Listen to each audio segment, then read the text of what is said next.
여러분들과 제가 지금 여기 이 자리에 있는 이유는 말씀 때문이에요. 여러분 그걸 잊어버리시면 안 돼요. 예수님은 누구세요? 말씀이 육신이 되신 분이세요. 하나님은 누구세요? 말씀으로 없음에서 있음을 창조하신 분이세요. 전능자 창조주 하나님이시죠. 그렇기 때문에 여러분들과 제가 있는 거예요. 근데 이 말씀이 왜 이렇게 중요하냐면 구약시대에는 말씀의 종교인데 하나님께서 말씀을 통해서 말씀하시는데 사람들이 그 말씀보다 어디에 더 관심을 갖냐면 형식에 더 관심을 가졌어요. 형식에. 그렇지만 여러분 이 구약 성경을 읽어보셔도 이 하나님의 말씀을 대언하는 선지자들이 뭐라고 말을 하냐면 내가 언제 너에게 번제드리라고 했나. 그렇지만 실제로 그러한 제사는 하나님께서 직접 말씀하신 거거든요. 지키라고.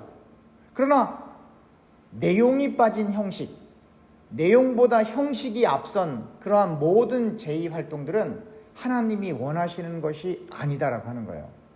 그리고 더 구체적으로 그 모든 구약의 제의적 율법적 요구사항들이 예수님께서 십자가에서 단번에 다 이루셨기 때문에 예수님을 믿은 예수님께서 부활 승천하신 이후에 오순절날 오순절날 이렇게 성령을 받은 이후에 마가의 다락방에서 성령을 받았다고 하지만 여러분 사도행전 읽어보세요. 마가의 다락방이란 말은 없어요. 전승에 따르면 마가의 다락방이 맞아요. 그러나 성경에 마가의 다락방이라고 기록되어 있지는 않거든요. 사실상 오순절날 이렇게 그 성령을 받고 성령 충만해서 복음 전도 활동을 하기 시작하면서 이제 소위 말해서 초대교회가 형성되었을 때 구약에 있는 율법을 아예 안 지키잖아요. 구약에 있는 절기를 아예 안 지키잖아요. 그리고 그렇게 정말 예수만 나누고 말씀만 나누고 성령의 인도받고 모든 외형과 껍질과 표피와 어떤 제의적 예식적 활동들을 전혀 안 지키다가 이제 후대에 이제 그 중세 시대에 기독교가 급속도로 타락하면서 이제 자기들이 이제 이러한 절기들을 만들어내기 시작했던 거거든요, 사실은. 자, 그러한 얘기들은 이제 교회사적으로 다시 조명돼야 될 부분이고, 그거는 교회학을 전공하는 사람들이 더 열심히 연구해야 될 부분이고, 그건 그분들께 맡기고, 우리에게 중요한 건 그 교회사가 아니고 성경이 무엇을 이야기하고 있나거든요. 다시 강조하면 형식과 절기와 예식과 제의를 통해 요구되었던 모든 율법적 사항들이 예수 그리스도의 보혈을 통해 모두 성취되었어요. 그러나 제의적 활동을 통해 하나님께 예배했던 그 내용은 변하지 않고 그대로 지켜지고 있습니다. 오늘날도. 예를 들면 이제는 더 이상 율법에 매여 분향단 위에 향을 피우는 제의적 활동은 우리 안 합니다. 안 하죠? 그렇지만 예수 그리스도를 통해 새 생명을 얻은 신자에게 요구되는 것은 분향단에서 그 향을 태우는 그 향 아니라 그리스도의 향기. 우리에게 요구되는 건 그리스도의 향기라는 거예요. 향은 그대로 남아있는데 그게 제의적 활동이 아니라 우리가 예수 그리스도를 믿음으로 말미암아 그리스도 안에서 반드시 나타나야 되는 그리스도의 향기와 우리가 오늘 본문에 다루는 것처럼 하나님 나라의 금대접에 채워지는 기도의 향이에요. 다시 말하면 우리는 더 이상 향을 태우지 않지만 여러분들과 제가 예수 그리스도를 담기 위해, 다시 말하면 예수 그리스도의 향기가 우리는 못하지만 성령 하나님께 의탁하여 그리스도의 향기가 나타나기를 소망하여 기도하고 활동하는 모든 그 행위들, 그리고 여러분들과 제가 기도하는 그 기도가 바로 향인 거예요. 하나님께서는 불변하시고 하나님의 말씀은 변하지 않고 그대로 전부 성취되고 수행됩니다. 그러나 그 말씀이 표피적으로 혹은 외형적으로 지키는 것이 아니라 예수 그리스도의 십자가 사건을 통해 그 율법을 주셨던 하나님의 뜻과 의도 가운데 성경에서 강조하는 것처럼 예수 그리스도 안에 있는 예수 그리스도 안에서 예수 그리스도의 영으로, 즉 성령으로 조명되어지는 하나님의 말씀이 계속해서 역동적으로 모든 사람에게가 아니라 하나님이 선택한 사람들에게 여전히 역사하는 거예요. 그래서 오늘날 여러분들과 저에게 꼭 필요한 것은 인간의 힘과 인간의 능력과 인간의 물질과 인간의 지혜가 아니라 하나님의 영이에요. 그리고 하나님은 하나님의 일을 하나님의 영을 통해 직접 하세요. 그래서 예수님께서 부활 승천하신 후 제자들이 오순절날 성령을 받은 이유, 인간의 힘이 아니라 성령의 능력으로 복음을 전파하는 사역에 쓰임받게 되는 거예요. 그럼 여러분들과 저에게 필요한 게 뭐겠어요? 성령입니다. 성령. 근데 여러분들과 제가 성령을 그만큼 사모하냐 이 말이에요. 그러니까 성령을 사모한다라고 하는 건 정말 하나님과 소통하길 원하느냐 이 말이에요. 그러니까 성령을 사모한다라고 하는 건 뭐예요? 말씀을 가까이 할 수밖에 없죠. 기도할 수밖에 없죠. 그게 성령을 사모하는 거예요. 다시 말하면 그리스도의 영 성령을 사모한다라고 하는 건 또 하나님 나라를 사모하는 거예요. 그러면 하나님의 나라, 성령, 그리스도의 영, 하나님의 뜻을 사모하는 사람에게 있어서 무엇이 가장 중요하겠습니까? 말씀인 거예요. 말씀이라고요.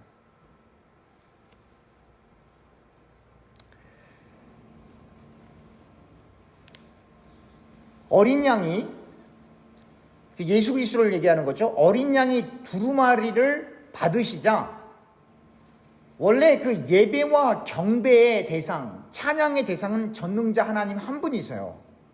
이 네 생물과 24 장로들은 하나님만을 높이는 그런 객체인데 어린 양이 두루마리를 받으시자, 다시 말하면 말씀을 섭렵하시게 되자 이제 그 네 생물과 24 장로들이 하나님만을 경배해야 되는데 그 똑같은 경배를 어린 양에게 하는 거예요.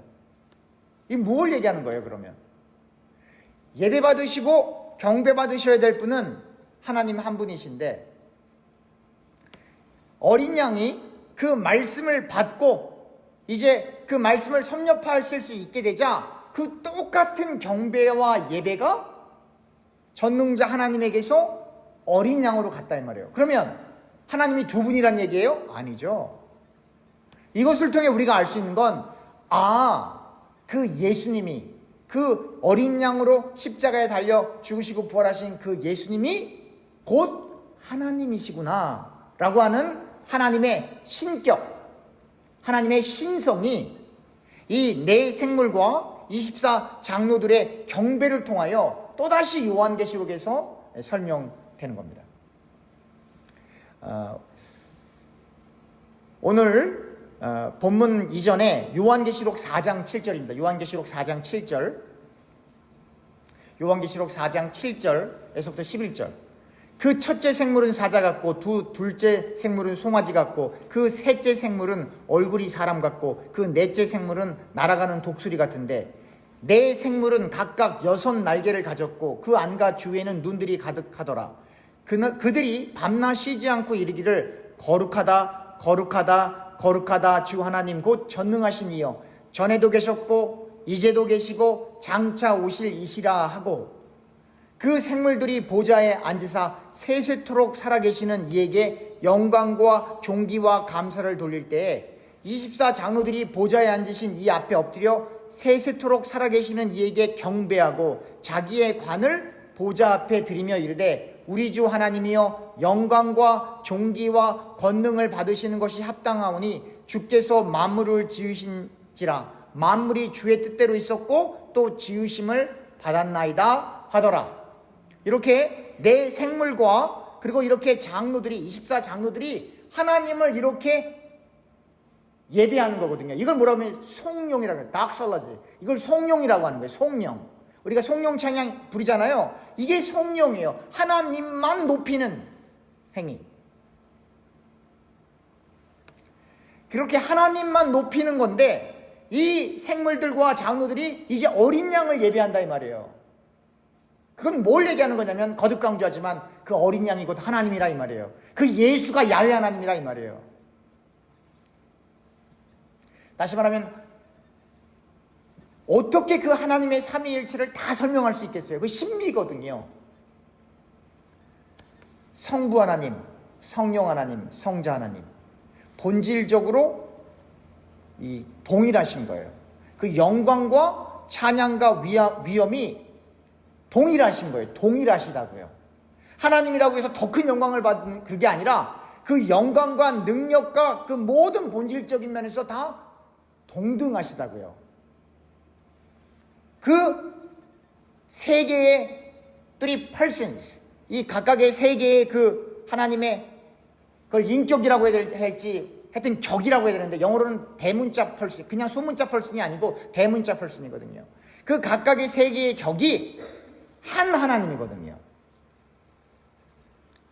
다시 말하면 예수 그리스도께서 이 땅에 인간의 육신을 가지고 이 땅에 오셨다는 그 자체가 인간의 언어로는 도저히 표현할 수 없는 겸손이에요, 그게. 근데 그 성부 하나님, 성자 예수님도 그 예수님이 하나님인데 그렇게 동등된 영광과 동등된 그 힘을 갖고 계신 그분이 종의 형상으로, 종의 형체로, 더군다나 인간의 몸을 입고 이 땅에 오신 것은 무엇에 순종하기 위함이었어요? 말씀에 순종하기 위함이잖아요. 말씀에. 그러니까 그 말씀이 곧 하나님이세요. 말씀이. 많은 분들이 그래요. 하나님 만나고 싶어요 라고 고백하는 분들이 있어요. 하나님 여기 계시잖아요. 여기 말씀. 하나님을 만나고 싶으면 말씀을 읽어야죠. 말씀을 붙들고 기도를 해야죠. 그냥 하나님 만나고 싶다고 해서 만나주시는 분이세요? 여러분 대통령 만나고 싶다고 해서 아무리 전화해보세요. 대통령 만나주나? 아무리 전화해보세요. 아무리 이메일 보내보세요. 만나주나? 이 땅에 우리가 직접 보고 있는 사람도 그게 너무나 높기 때문에 일반 사람은 만날래야 만날 수가 없다고요. 하물며 하나님은 우리가 만나고 싶다고 만나고 안 만나고 싶다고 피하고 아니에요. 그래서 성경을 읽어보세요. 하나님이 일방적으로 하나님의 사람을 찾아가는 거예요. 일방적으로 찾아가서 내일 해 하는 거예요. 내일 해. 그런 사람들이 모세고 그런 사람들이 다윗이고 그런 사람들이 이사야고 그런 사람들이 예레미야고 그렇게 선지자로 왕으로 제사장으로 그렇게 쓰임 받는 거예요. 사무엘로 이렇게 쓰임 받는 거예요. 이렇게. 오늘 본문 8절입니다. 그 두루마리를 취하심에 내 생물과 24장로들이 그 어린 양 앞에 엎드려 각각 검은고와 향이 가득한 금대접을 가졌으니 이 향은 성도들의 기도들이라. 그러니까 이걸 그냥 문자적으로 보게 되면 여러분들과 제가 간절히 기도하면 그 기도가 어떻게 되는 거예요? 향이 돼서 하나님 나라로 올라가서 거기 그 금대접에 여러분들과 저의 기도가 차곡차곡 쌓이는 그 모습이에요. 이걸 문자적으로 보게 되면. 근데 이러한 표현들은 오늘 8절에만 나와 있는 것이 아니라 요한계시록 8장 3절에서부터 5절입니다. 요한계시록 8장 3절에서부터 5절. 또 다른 천사가 와서 제단 곁에 서서 금 향료를 가지고 많은 향을 받으니 이는 모든 성도의 기도와 합하여 보좌 앞 금제단에 드리고자 함이라.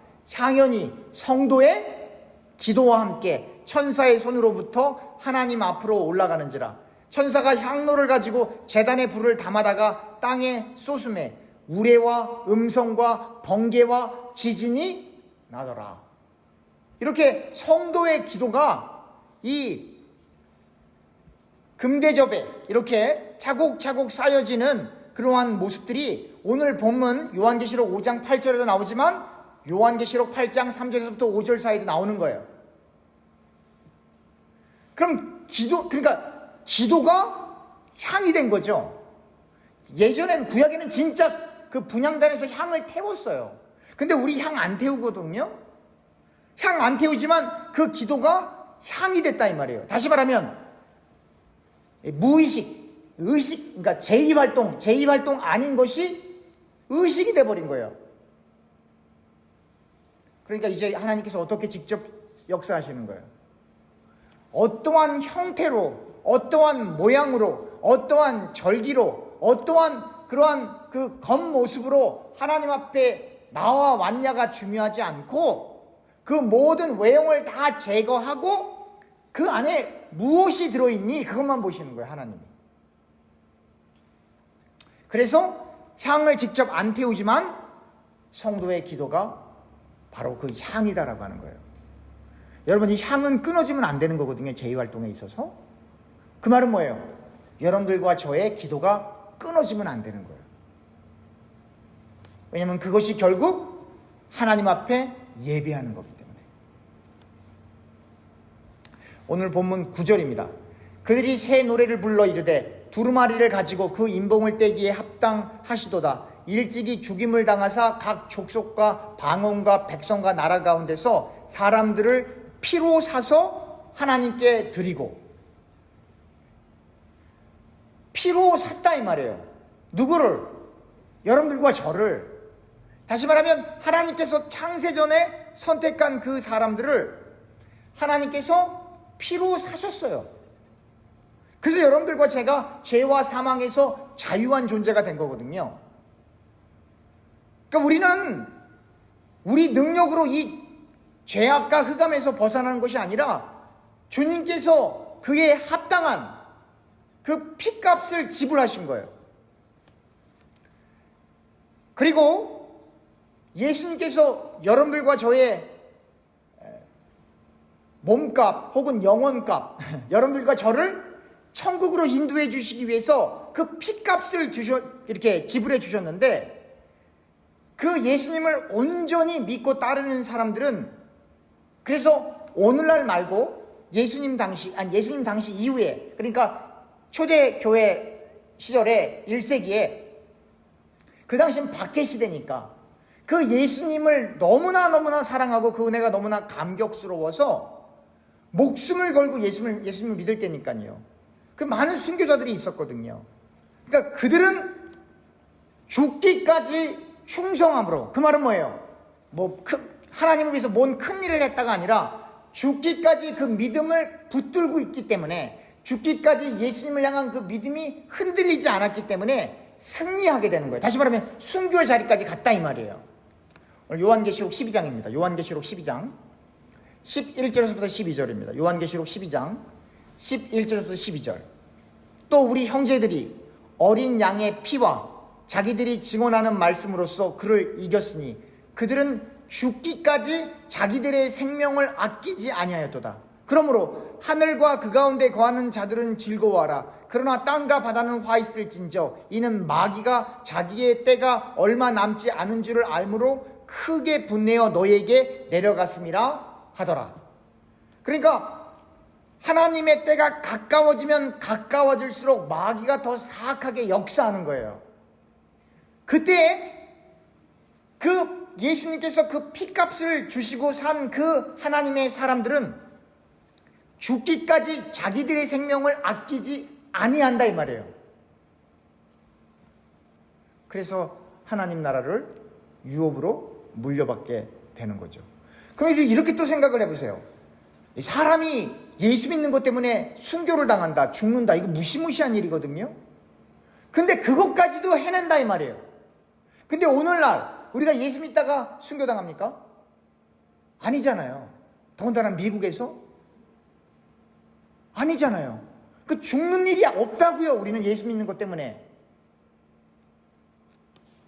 근데 예수 믿는 것 때문에 우리의 마음을 다스려야 될 때는 많잖아요, 사실. 예수님 믿는 것 때문에. 인간적으로는 도저히 용납이 안 되는데 성경을 보니까 이렇게 예수님을 믿었던 사람들은 그 믿음 때문에 목숨까지도 이렇게 내어줘야 되는 상황 속에 믿음을 지켰네. 이거 하나만 생각해도, 요거 하나만 생각을 해도 여러분들과 제가 용서하지 못할 게 없어요. 요거 하나만 생각해도. 저라고 모든 사람이 다 마음에 들겠습니까? 아니에요. 그러나 저는 그렇게 생각해요. 그리고 성경이 그렇게 얘기해요.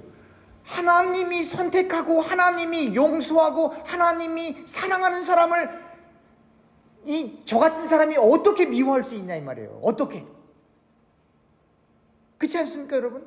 하나님이 사랑하고 하나님이 선택하고 하나님이 용서한 사람을 저 같은 사람이 어떻게 비판하고 어떻게 미워하고 어떻게 정죄할 수 있냐 이 말이에요. 못한다 이 말이에요. 이 요한계시록의 12장에 기록된 것처럼 정말 주님을 위해서 죽기까지 목숨까지 내놓는 사람들까지 있는데, 우리가 아무리 속이 뒤집어지고 아무리 용납이 안 되고 아무리 힘들어도 목숨까지 내놓는 건 아니잖아요, 우리가.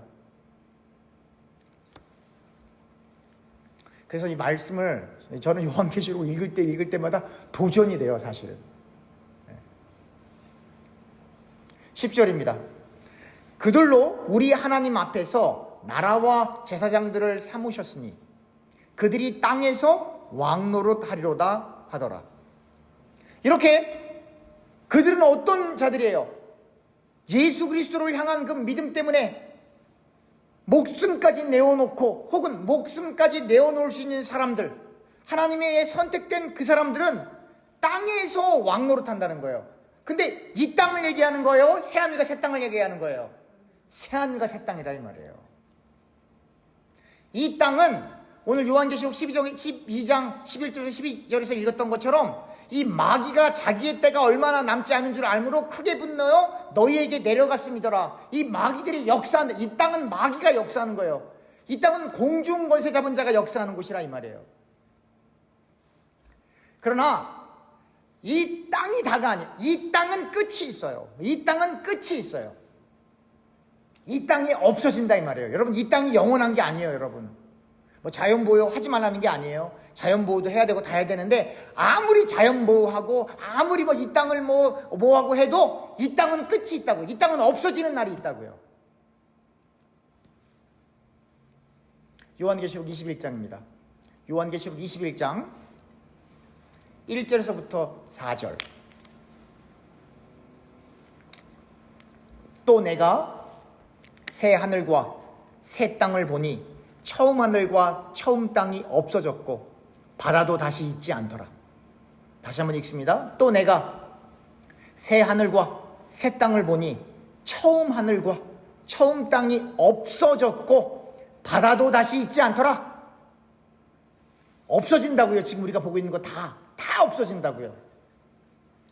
또 내가 보매 거룩한 성 새 예루살렘이 하나님께로부터 하늘에서 내려오니 그 준비한 것이 신부가 남편을 위하여 단장한 것 같더라.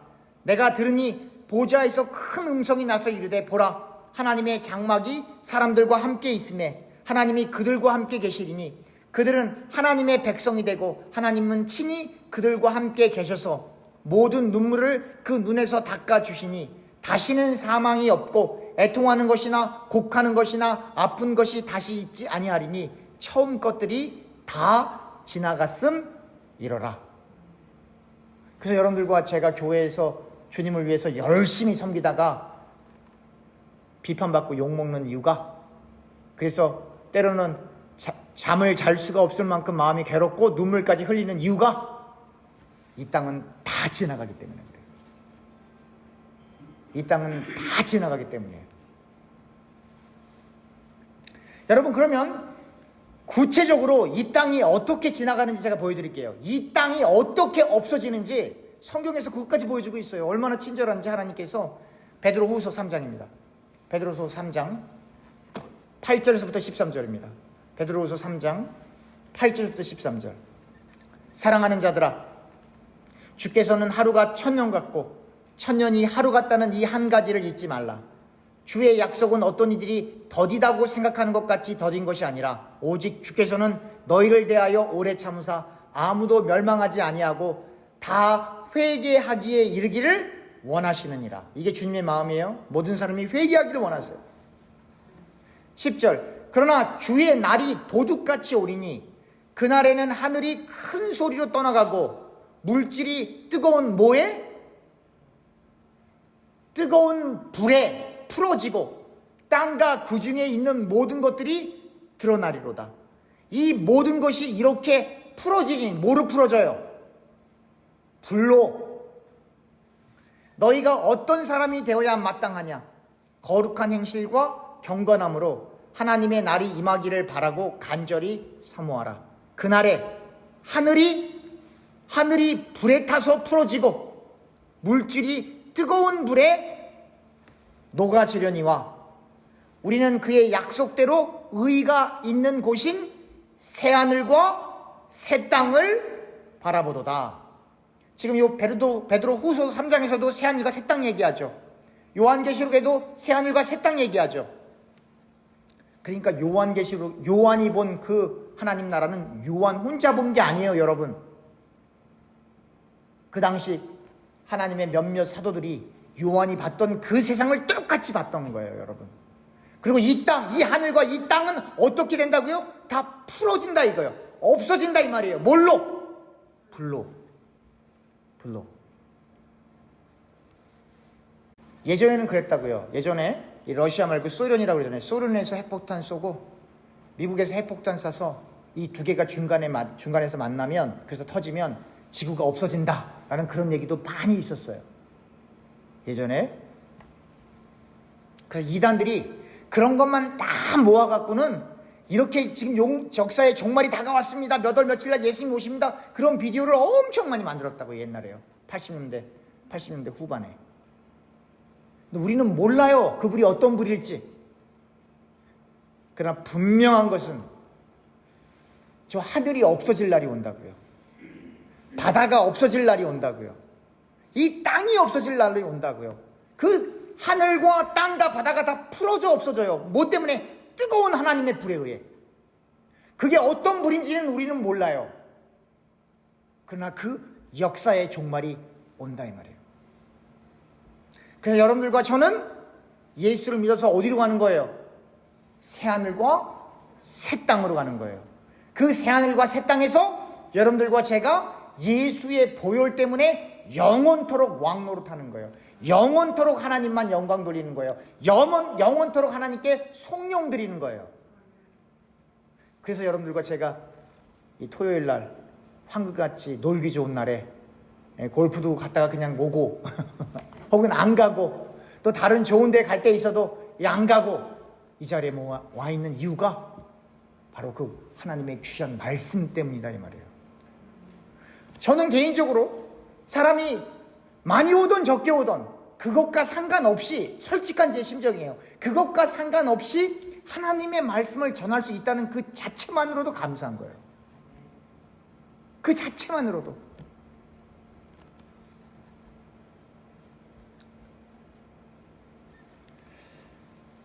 인간의 죄로 인한 저주로 얼룩진 처음 하늘과 처음 땅은 그리스도의 성도들이 하나님의 의로, 그리스도의 영을 통한 하나님의 의로 통치할 그 새 하늘과 새 땅으로 대체되는 거예요.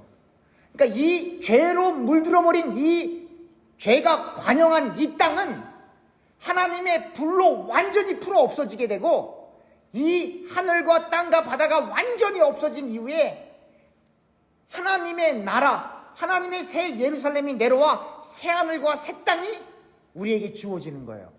그때 예수 믿는 여러분들과 저는 그 땅에서 영원토록 안식하고 행복해하는 거고, 예수님을 믿지 않은 그 사람들은 예수로 옷을 입을 수 없었기 때문에 영원토록 그 뜨거운 불 가운데 리메인하는 거예요. 남아있게 되는 거예요.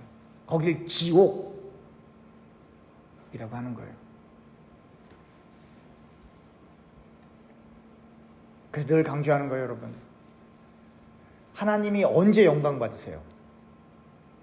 예수가 증거될 때, 예수를 말할 때, 예수 믿기로 작정된 사람들이 예수 믿을 때, 예수님에 대한 확실한 믿음이 없는 사람들이 확실한 믿음을 가질 때, 그때 하나님이 영광 받으시는 거예요. 오늘 본문 11절 12절입니다.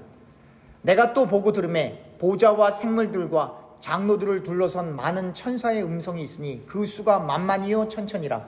큰 음성으로 이르되 죽임을 당하신 어린 양은 능력과 부와 지혜와 힘과 존귀와 영광과 찬송을 받으시기에 합당하더라 하더라. 이게 뭐라고요? 송영. 그래서 우리가 매 주일마다 꼭 성령 찬양을 부르는 이유가 그게 형식이기 때문이 아니라 성경에서, 특별히 요한계시록에서 어린 양의 능력, 부, 지혜, 힘, 존귀, 영광과 찬송, 즉 성부 하나님과 더불어 성자 예수 그리스도에 대한 찬양만을 온전히 집중하고 있기 때문에 성경에 나와 있는 그대로 우리가 성령 찬양 부르는 거예요.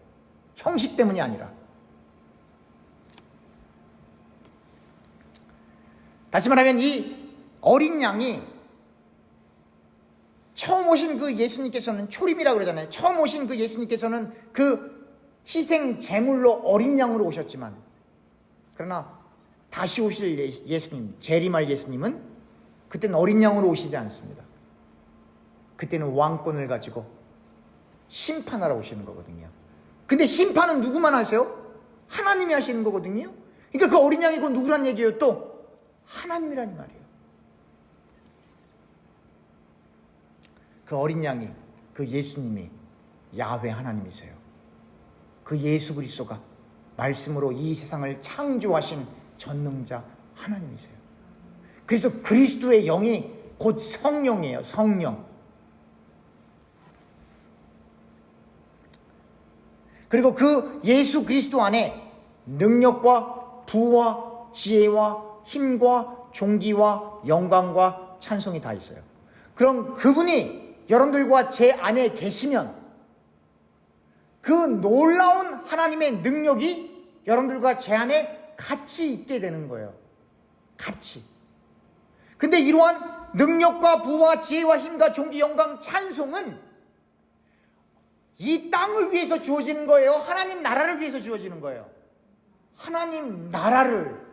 그러니까 여러분들과 저에게 그리스도께서 주신 능력, 부, 지혜, 힘, 존귀, 영광, 찬송이 있어요. 우리 안에. 그리스도의 영이 우리 안에 있기 때문에. 그러나 그 능력이 이 땅에서 여러분들과 제가 추구하는 그것을 성취하기 위해서 사용되어지는 것이 아니라 철저히 예수님께서 하나님 아버지, 성부 하나님 아버지의 말씀에 순종하여 종의 형체를 가지고 이 땅에 오셔서 십자가를 지었던 것처럼 그 어마어마한 능력을 가지고 여러분들과 제가 주님 가신 길을 졸졸졸졸 따라가는 거예요.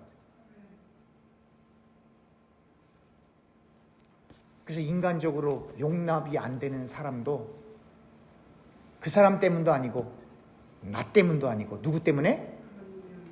하나님의 은혜, 주님 때문에 그냥 같이 안고 가는 거예요. 그래서 같이 안고 가는 거예요. 여러분들과 저는 다 포용해 줘야 되는 거예요. 이단은 제외하고, 이단은 안 돼요. 이단은 내쳐야 돼요. 이단은 내쳐야 돼요. 이단만 빼놓고 사탄만 빼놓고 마귀만 빼놓고 그런 그 어떤 그 이단적인 그런 마귀적인 것 빼놓고는 우리가 다 안고 가야 되는 거예요. 바깥에서 무슨 직업을 했던, 과거에서 무슨 죄를 졌던, 뭐 교도소를 갔다 왔던 말던, 하여튼 뭐를 했던 간에 주님께서 용서하시고 사랑하시고 선택하신 사람들이 거기 있다라고 한다면 우리는 그들을 다 끌어안고 가야 되는 것이 결국 그리스도의 향기를 드러내는 예수의 제자들이 가야 될 길인 거예요. 선택이 아니에요. 이건 의무라니까요. 옵션이 아니에요. responsibility예요. 그래서 교회가 이렇게 딱 있는 거예요. 그래서 예수님께서 그걸 보여주시는 거예요. 그래서 예수님께서 누구하고 같이 식사를 하셨나를 봐야 돼요. 창기하고 식사하셨어요. 매국 노인 세리들과 함께 식사하셨어요. 여러분, 만약에 제가 저기 뭐 큰 대도시에 가서 창기들과 함께 밥 먹으면 여러분 밥 먹는 모습을 여러분들이 저를 보면 여러분 저 어떻게 생각하시겠어요? 저 완전 사꾼이고 가짜네. 그러지 않겠어요? 나라 돈을 막 다 도둑질해 갖고는 사람들로 하여금 세금을 막 만약에 1,000불을 걷어야 되는데 5,000불씩 거둔 그 사람들, 그래서 그 백성들의 고요를 짜는 그 사람들과 함께 제가 어디 가서 식사하는 모습을 여러분들이 보면 여러분들 저 어떻게 생각하겠어요?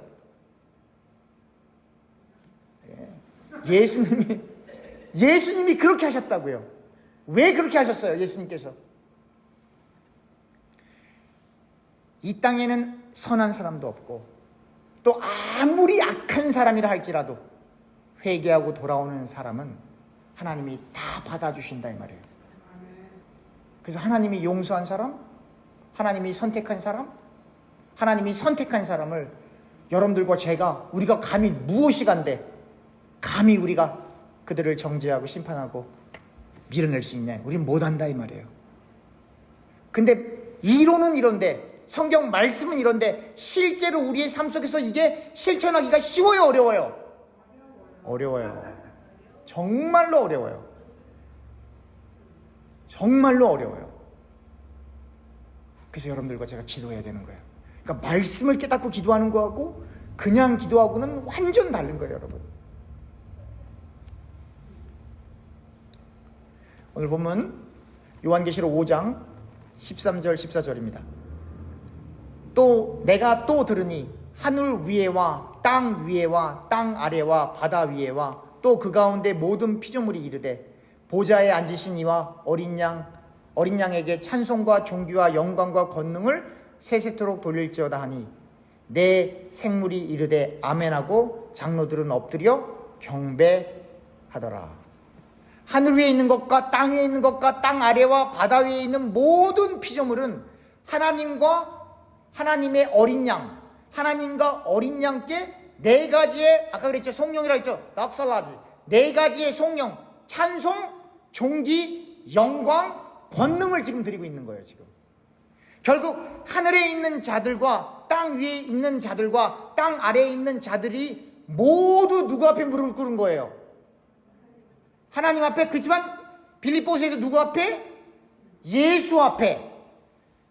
모든 입으로 예수 그리스도를 주라 시인하여 하나님께 영광을 돌린다 이 말이에요. 모든 사람들이 그 예수께 무릎 꿇고 그 예수를 그리스도로 고백하여 예수를 그리스도로 고백하는 그 자체가 하나님께 영광이 된다 이 말이에요. 우리 성경 구절 찾아봐야죠. 빌립보서 2장입니다. 빌립보서 2장 1절에서 11절. 그러므로 그리스도 안에 무슨 권면이나 사랑의 무슨 위로나 성령의 무슨 교제나 긍휼이나 자비가 있거든 마음을 같이하여 같은 사랑을 가지고 뜻을 합하여 한 마음을 품어. 3절. 아무 일에든지 다툼이나 허용으로 하지 말고 오직 겸손한 마음으로 각각 자기보다 남을 낮게 여기고 각각 자기 일을 돌볼 뿐더러 또한 각각 다른 사람의 일을 돌보아 나의 기쁨을 충만하게 하라. 누구의 기쁨? 예수 그리스도 혹은 하나님의 기쁨을 충만하게 하라. 너희 안에, 물론 이 편지를 쓰고 있는 그 바울일 수도 있어요. 그러나 궁극적으로는 이렇게 다른 사람을 나보다 더 낮게 여길 경우엔 누가 기뻐하시냐 이 말이에요. 겸손히 다른 사람을 섬길 때 누가 기뻐하시냐 이 말이에요. 그리스도의 마음을 품고 한 마음을 될 때 바울도 기쁘겠지만 궁극적으로는 누가 기쁘겠어요? 예수님이, 하나님이 기쁘시겠죠. 5절. 너희 안에 이 마음을 품으라. 곧 그리스도 예수의 마음이니 그는 근본 하나님의 본체이시나 하나님과 동등됨을 취할 것으로 여기지 아니하시고, 하나님과 동등하세요 예수가. 그러나 그 동등된 것으로 취하지 아니하시고 오히려 자기를 비워 종의 형체를 가지다 사람과 같이 되셨고 사람의 모양으로 나타나사 자기를 낮추시고 죽기까지 복종하셨으니 곧 십자가에서 죽으심이라. 이러므로 하나님이 그를 지극히 높여 모든 이름 위에 뛰어난 이름을 주사 하늘에 있는 자들과 땅에 있는 자들과 땅 아래에 있는 자들을 모든 무릎을 예수의 이름에 꿇게 하시고 모든 입으로 예수 그리스도를 주라 시인하여 하나님 아버지께 영광을 돌리게 하셨느니라. 이렇게 주님께서 겸손하셨는데, 이렇게 주님께서 죽기까지 십자가에 달려 피 흘리시기까지 말씀에 순종하시고 복종하셨는데, 여러분들과 저는 얼마만큼 말씀에 순종해야 되겠습니까? 그리고 하나님께서는 언제 영광 받으신다고요? 예수를 그리스도로 시인할 때, 예수 그리스도를 주라 시인할 때 하나님께 영광이 되는 거예요. 마지막으로 우리가 살펴보아야 될 구절은 정상적인 기독교인이라면 반드시 묵상하고 고민해야 될 구절이에요. 히브리서 12장입니다. 제가 오늘 투이로도 보내드렸는데요. 히브리서 12장, 이건 정말 무서운 말씀이에요. 사실은 히브리서 12장 14절에서부터 29절입니다. 히브리서 12장 14절부터 29절. 14절 먼저 봅니다. 모든 사람과 더불어, 몇몇 사람이 아니에요. 모든 사람과 더불어 화평함과 거룩함을 따르라. 이것이 없이는 아무도 누구를 못 본다고요? 주를 못 보면 우리 어디 가는 거예요? 지옥 가는 거예요. 근데 두 개가 같이 가요. 화평함과 거룩함이에요. 왜 화평함만 얘기하지 않고 거룩함이 되냐면, 거룩함 없이 화평하면 사고 납니다, 여러분. 엉뚱한 일이 발생해요. 또 화평한 일, 화평이 빠지고 거룩만 강조하게 되면 정죄합니다. 그래서 꼭 이 화평과 거룩이 같이 가야 돼요. 그 구체적인 예가 12절부터 나오는 거예요. 너희는 하나님의 은혜에 이르지 못하는 자가 없도록 하고, 또 큰 쓴 뿌리가 나서 괴롭게 하여 많은 사람이 이로 말미암아 더럽게 되지 않게 하여, 음행하는 자와 혹 한 그릇 음식을 위하여 장자의 명분을 판 에서와 같이 망령된 자가 없도록 살피라. 갑자기 왜 에서 얘기가 나올까요? 배고프다고 그 팥죽 그거 한 그릇에 하나님께서 주신 그 축복을 팔아버렸다 이 말이에요. 그리고 그 앞에 음행 얘기가 나오죠. 어떤 육신적인 어떤 욕망 때문에 그 하나님의 이름을, 하나님의 영광을 한번 다 뒤집어 엎어지는 사건들이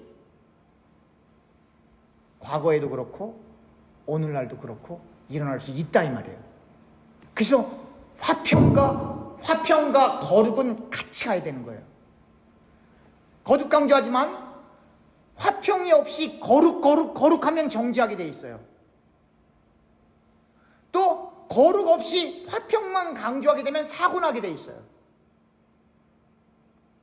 그래서 교회는 반드시 화평해야 되지만 반드시 거룩이 있어야 돼요.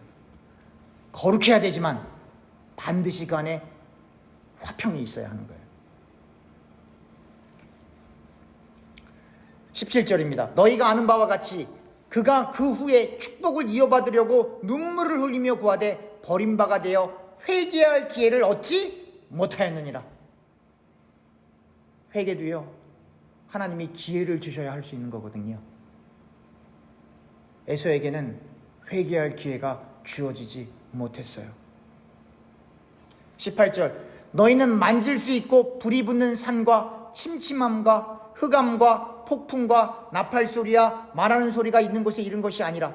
여기 어디 지금 얘기하는 거예요? 좀 더 읽어보죠. 그 소리를 듣는 자들은 더 말씀하지 아니하시기를 구하였으되 이는 짐승이라도 그 산에 들어가면 돌로 침을 당하리라 하신 명령을 그들이 견디지 못함이라. 이거 어디 얘기하는 거예요? 오늘 아침에 같이 나눴잖아요. 시내산 얘기하는 거예요. 빽빽한 구름 가운데 불 가운데 하나님께서 이렇게 강림하시잖아요. 근데 그 시내산에 올라올 수 있는 사람은 모세 한 사람, 아론도 같이 올라올 수 있죠. 모세의 허락하에. 그러나 다른 사람들은 동물이라 할지라도 그 경계를 넘으면 하나님께서 뭐라고 말씀하셨어요? 죽이라고 하셨어요. 죽일 때도 어떻게 죽여요? 만지면 같이 죽으니까 돌로 쳐 죽이거나 화살로 쏴서 죽이라, 그 얘기하는 거 아니에요. 바로 그 본문에 똑같은 내용을 담고 있는 거예요. 여기에 20절 이는 짐승이라도 그 산에 들어가면 돌로 침을 당하리라 하신 명령을 그들이 견디지 못함이라. 21절 그 보이는 바가 이렇듯 무섭기로 모세도 이르되 내가 심히 두렵고 떨린다 하였느니라. 22절 그러나 너희가 이른 곳은 시온산과 살아계신 하나님의 도성인 하늘의 예루살렘과 천만 천사와 하늘에 기록된 장자들의 모임과 교회와 만민의 심판자이신 하나님과 곧 및 온전하게 된 의인의 영들과 새 언약의 중보자이신 예수와 및 아벨의 피보다 더 나은 것을 말하는 뿌린 피니라. 너희는 삼가 말씀하신 일을 거역하지 말라. 땅에서 경고하신 일을 거역한 그들이 피하지 못하였거든 하물며 하늘로부터 경고하신 일을 배반하는 우리일까 보냐. 그때에는 그 소리가 땅을 진동하였거니와 이제는 약속하여 이르시되 내가 또 한 번 땅만 아니라 하늘도 진동하리라 하셨느니라. 이 또 한 번이라 하심은 진동하지 아니하는 것을 영존하게 하기 위하여 진동할 것들 곧 만드신 것들이 변동될 것을 나타내심이라. 그러므로 우리가 흔들리지 않는 나라를 받았은즉 은혜를 받자. 이로 말미암아 경건함과 두려움으로 하나님을 기쁘시게 섬길지니 우리 하나님은 소멸하시는 불이심이라. 여러분, 다시 한번 정리해 드릴게요. 신의 산에 하나님께서 강림하셨다고요. 구름이 빽빽하게 있었고 연기가 있고 불 가운데 하나님 나타나셨다고요.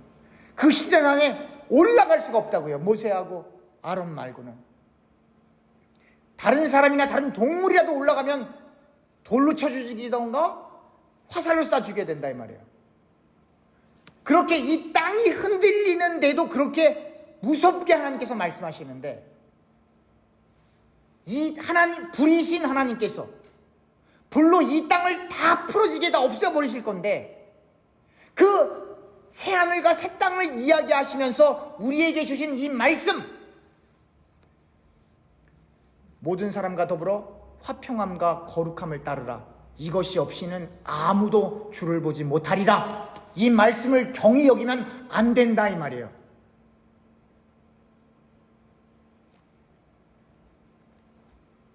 근데 누가 이 말씀을 지키겠어요?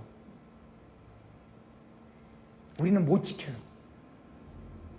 우리가 못 지키기 때문에 성령이 어디 계세요? 그래서 우리 안에 내주에 계시는 거예요. 그리스도의 영이 우리 안에 내주에 계신 이유가 우리는 못 지키기 때문에, 우리는 못하기 때문에. 근데 주님께서 우리 안에 계신 성령이 우리에게 깨닫게 해주시는 거예요. 내가 너를 그토록 사랑해서 네 몸값을 내 피값으로 지불하고 내가 너를 하나님의 자녀 삼아 주었는데, 내가 또 그렇게 사랑한 저 사람을, 또 다른 이를 왜 화평함과 거룩함으로 대할 수 없는 거니?